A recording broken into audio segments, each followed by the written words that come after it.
ध्यानाभ्यास के लिए कृपया अपने नेत्रों को बंद कर लीजिए।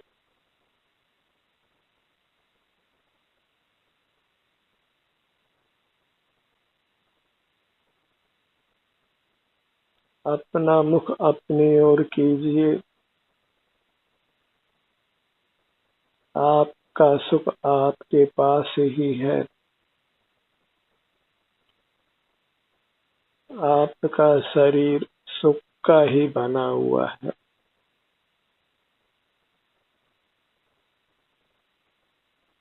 अपने शरीर को स्वस्थ रखने के लिए अपने शरीर का एहसास संवेदन करते रहिए।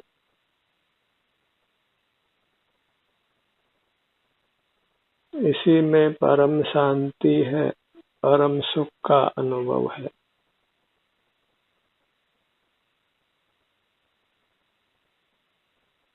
इसी से हम जन्म मरण की परंपरा से मुक्त होते हैं।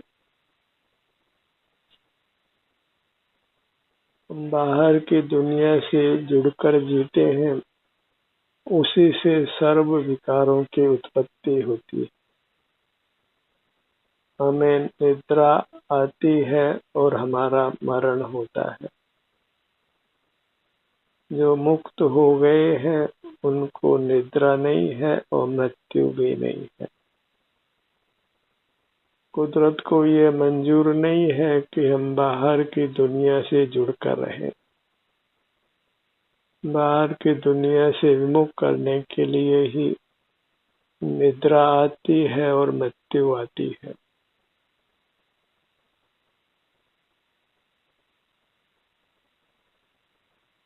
कोई तीव्र रोग होता है तो भी हमको बाहर की दुनिया से विमुख रहना होता है।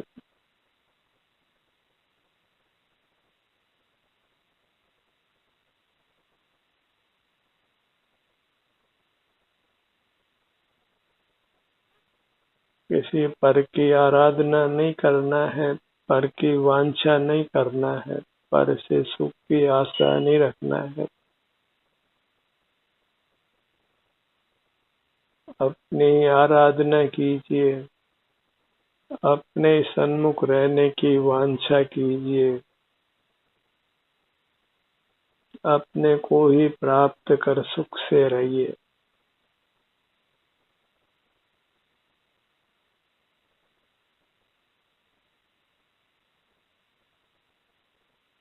अपने मूर्त को लक्ष्य में लीजिए, जो परमात्मा की मूर्त है।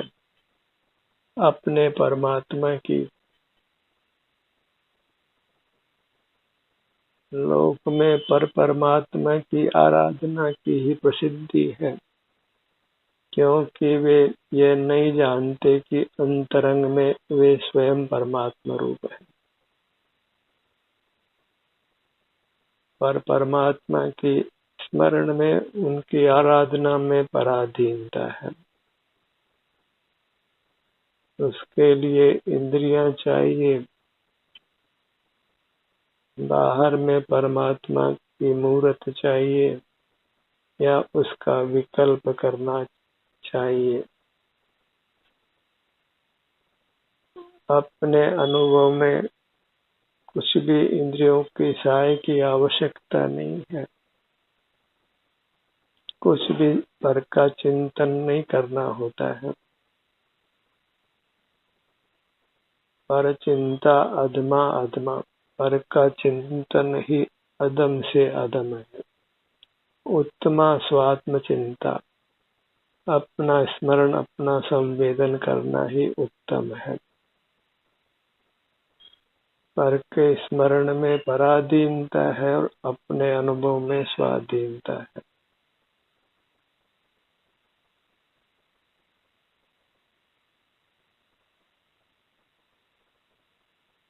पर के स्मरण के लिए मस्तिष्क का स्वस्थ रहना आवश्यक है।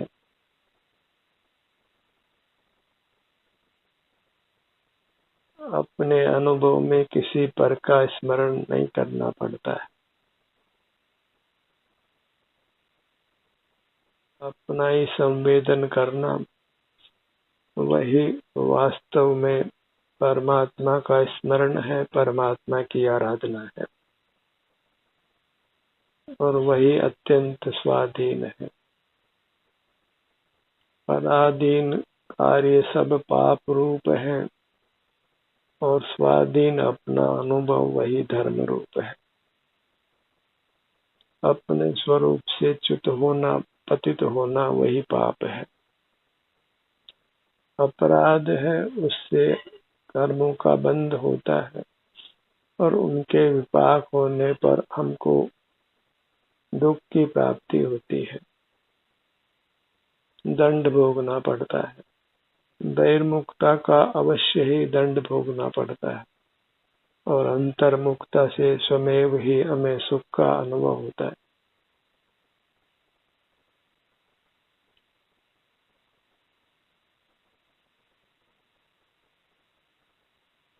अपने ध्यान को अपने मुखमंडल पर लाइए।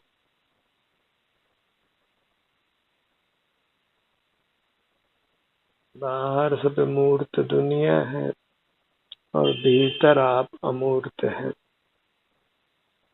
इस अमूर्त जीव ने वृथा ही मूर्त के साथ संबंध जोड़ा है, अचेतन दुनिया से संबंध जोड़ा है,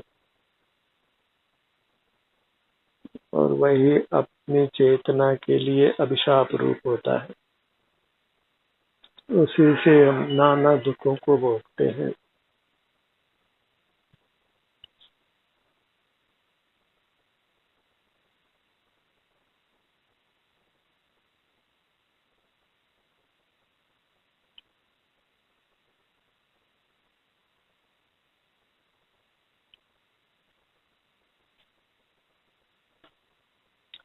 हम स्वयं सुख के भंडार हैं। सुख के लिए वास्तव में कहीं पराधीन होने की आवश्यकता नहीं है। बस अंतर्मुख होना ही उत्तम सुख पाने के लिए पर्याप्त है।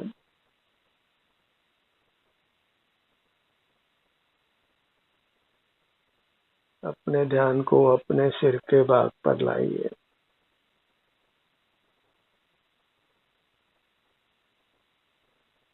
अपने में स्थित होने मात्र से जीव अनुपम सुख को पा लेता है।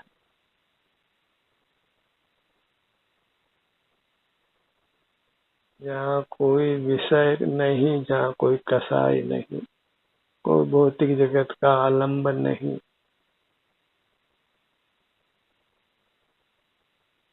अपने परमात्मा की आराधना में ही अपने समय को व्यतीत कीजिए, और वह आराधना अपने शरीर के संवेदन रूप है।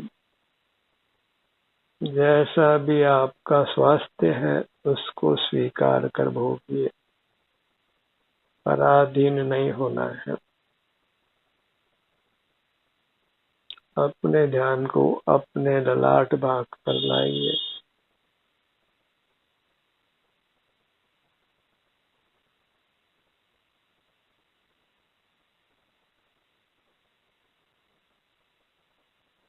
अपना सुख अपने ही अनुभव में आता है, दूसरा उसकी चोरी नहीं कर सकता है। अपना मुख अपनी ओर करने से ही हमारे सुख की रक्षा होती है।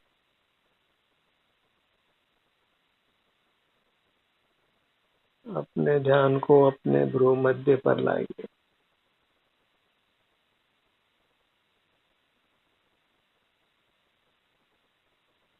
अपना मुख अपनी ओर करने पर फिर अपने शरीर में अपना ध्यान किसी भी भाग पर जाए, तो उस सब से हमारा हित होता है।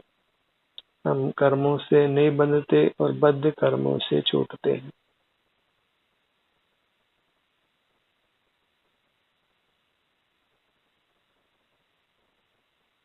बाहर का सारा जीवन मूर्त इंद्रियों के पराधीन है, और वह पराधीन जीवन अच्छा नहीं है।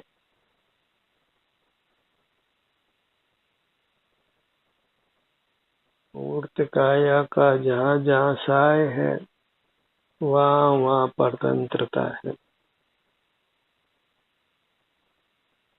और अपनी अमूर्त काया के सन्मुख होने मात्र से ही हम उत्तम सुख को पाते हैं, उत्तम शांति को पाते हैं, उत्तम स्वास्थ्य को पाते हैं।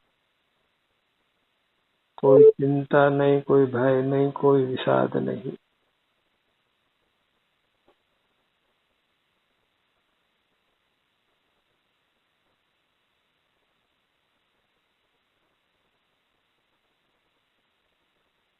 कर्ण युगल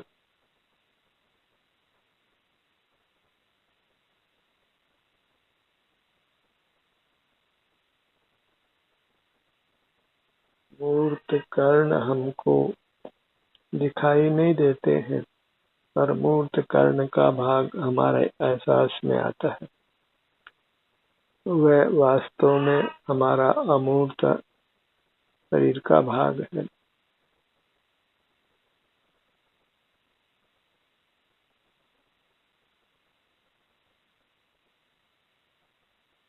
दोनों कान, बाएं कान से दाएं कान तक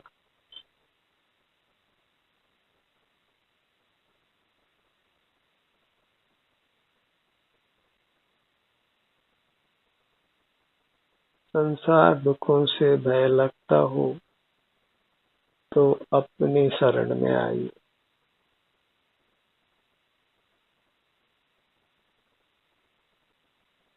बहिर्मुख जीवन में कभी पतन होता है, कभी उत्थान होता है, और ऐसे हम सुख दुख में जूझते रहते हैं।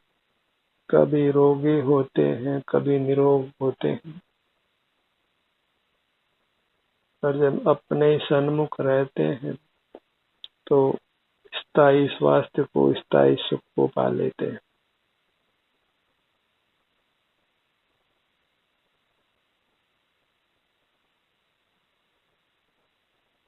अपने ध्यान को अपनी नासिका पर लाइए।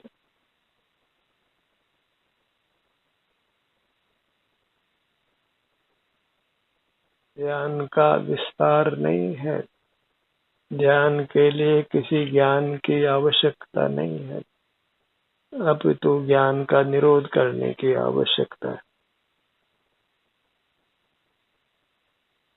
जहाँ हम जानना देखना बंद करते हैं, वहीं हमारे सर्वांग में शांति आनंद का अनुभव होने लगता है।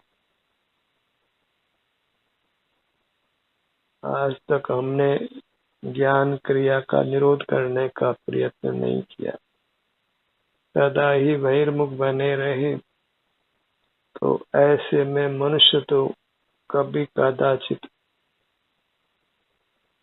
बहुत काल बीतने पर होते हैं, अन्यथा तो क्षुद्र योनियों में ही जन्म और मरण होता रहता है।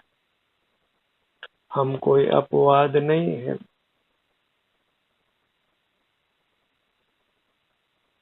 हमारे सिर पर कोई मुकुट नहीं लगा है कि हमारे लिए कोई विशेष प्रावधान हो।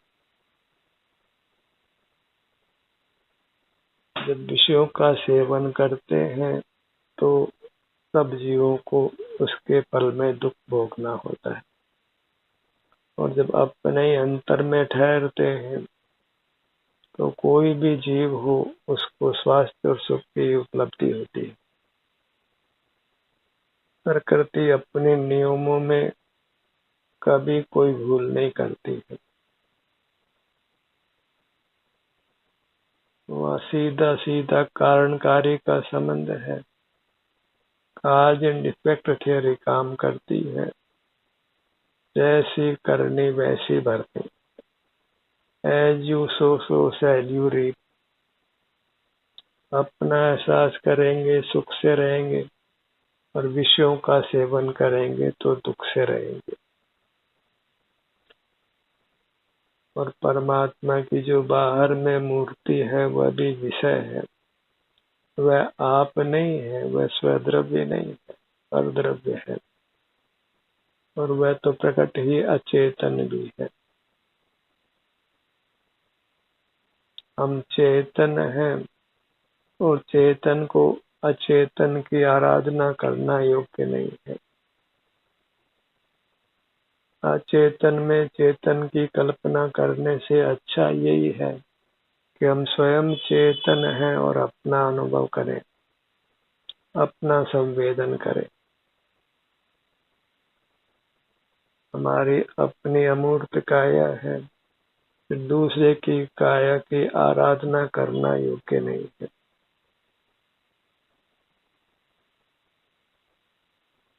जब अपने ही घर में सर्व सुख सुविधाएं हो तो फिर पर कर की ओर क्यों देखना है।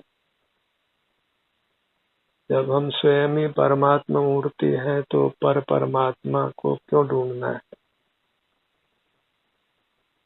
हमने आज तक अंतरंग में अपनी मूर्त को अनुभव में लेने का प्रयत्न नहीं किया। उसकी आराधना करना तो दूर रहो, उसके संवेदन रूप रहना वही उसकी आराधना है। अपने ध्यान को अपने मुख पर लाइए, दोनों होठों का भाग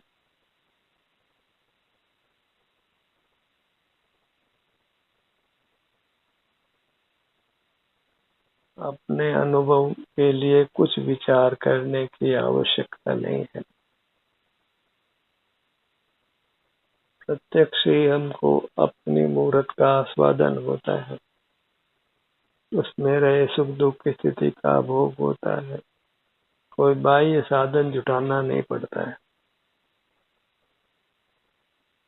वो प्रत्यक्ष भोग ही स्वाधीन होता है, उत्तम होता है।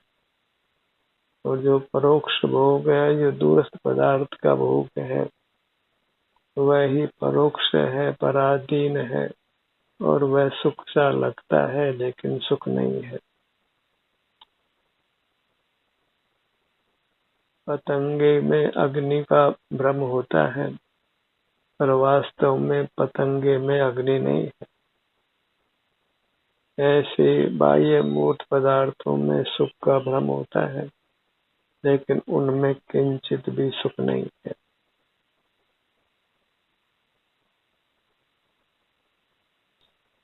मूर्त पदार्थ भले ही विषय सुख में निमित्त होते हों, तथापि विषय सुख हमारी अमूर्त काया के द्वारा ही किया जाता है। हमें स्वयं विषय सुख रूप परिणमन करते हैं। विषय सुख हो चाहे शारीरिक सुख हो, उसके कर्ता हम ही हैं। सुख रूप से हम ही परिणमन करते हैं, क्योंकि सुख हमारा गुण है, हमारा स्वभाव। और गुण का प्रति समय परिणमन होता है।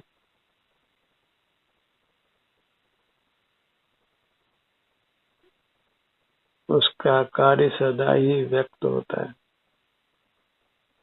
और चूंकि हम सुख गुण वाले हैं, तो उस सुख गुण का परिणाम सदा प्रकट रहता है। विषयों के लक्ष्य से वैसे सुख होता है और अपने लक्ष्य से अतीन्द्रिय उत्तम सुख होता है।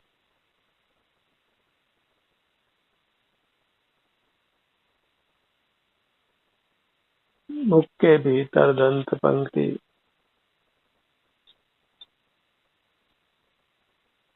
जिह्वा ऊपर तालु।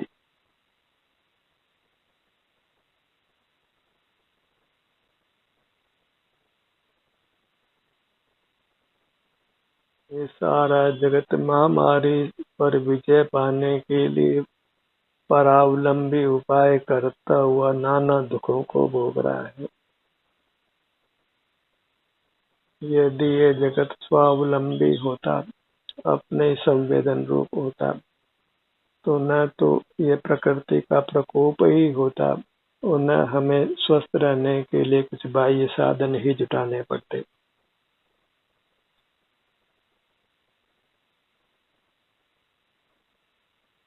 भौतिक जगत से जुड़ने से ही अंतरंग बहिरंग प्रतिकूलता होती है।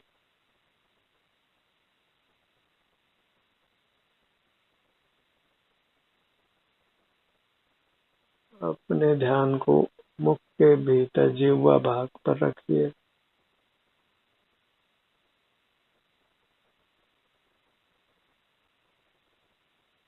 ऊपर तालू का भाग अपने सुई की नोक जितने स्थान पर असह्य पीड़ा भी हो सकती है और पीड़ा रहित स्थिति भी होती है और सुख संवेदन भी हो सकता है।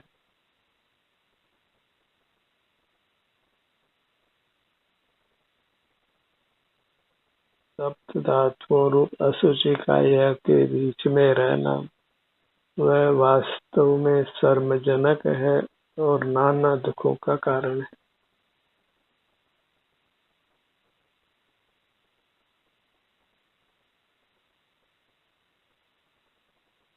शरीर पर चमड़ी नहीं हो तो असुचिता प्रकट ही दिखाई देती है।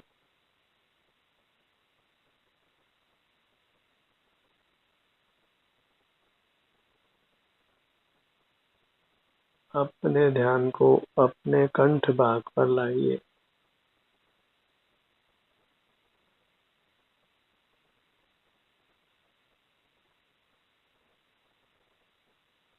जब तक हम शरीर में हैं तब तक ही शरीर दुर्गंध आदि से रहित रहता है और हमारे निकल जाने के बाद शरीर में इतनी दुर्गंध हो सकती है कि मीलों दूर उसकी दुर्गंध फैले।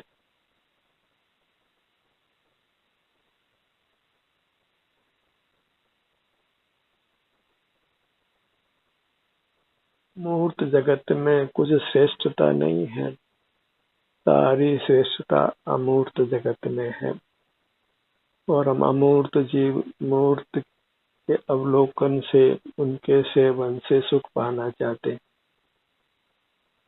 उसी भ्रम को दूर करना है। मूर्त पदार्थ जो भौतिक जगत है, वैश्विक जगत है, उससे विमुख रहना है। वह सब परिग्रह है और पाप रूप है। जितना विषय सेवन करेंगे उतने ही विषय की इच्छा तीव्र होगी। वो आग में घी डालने जैसा होगा। जैसे जैसे विषयों का हम परित्याग करेंगे अपने संवेदन के द्वारा, उतना उतना बाह्य पदार्थों की इच्छा उत्पन्न नहीं होगी। इच्छा का होना ही दुख है। अपने ध्यान को अपने सीने के भाग पर लाइए।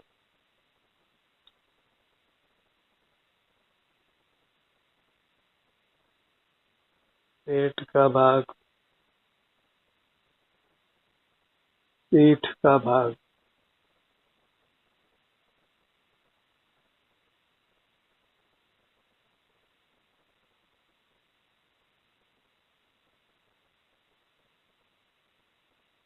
सर्व जीव आनंद के ही बने हुए हैं, बस अंतर्दृष्टि नहीं होने से ही वे नाना दुखों को भोगते हैं। अपने ध्यान को अपनी दाहिनी भुजा पर लाइए।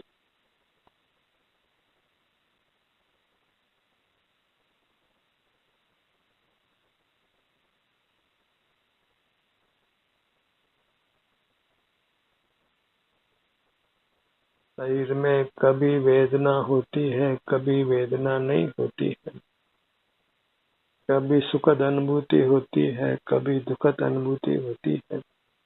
यही संसार का स्वरूप है। और जब अंतर में ही ठहरते हैं तो हमें अपने सर्वांग में उत्तम सुख शांति का ही अनुभव होता है। वेदना आदि कोई कष्ट अपने शरीर में नहीं होता।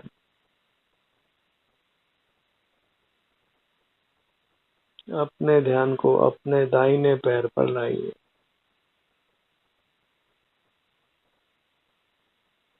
बायां पैर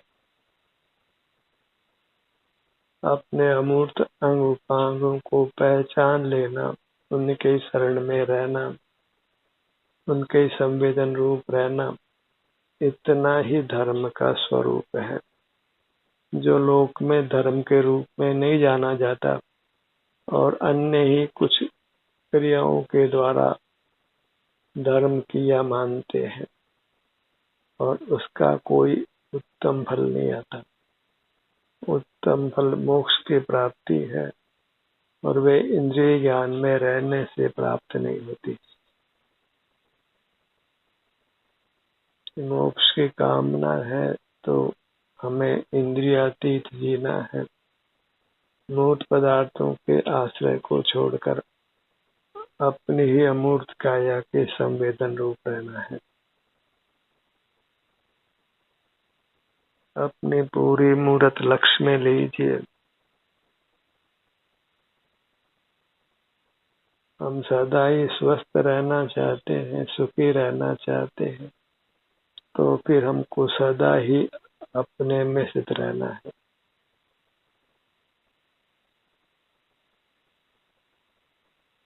धर्म कोई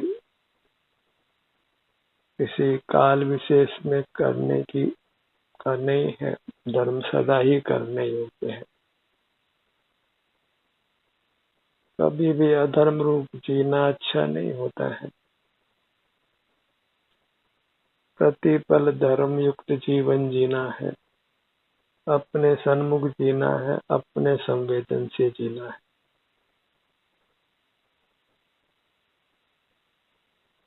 काल में कोई भेद मत करिए, प्रतिपल हमें अपने सन्मुख रहना है।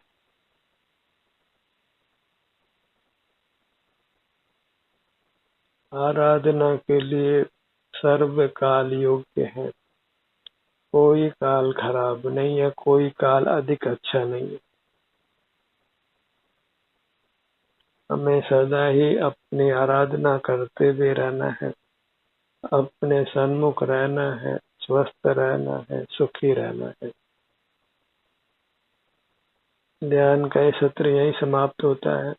आपकी सहभागिता के लिए धन्यवाद।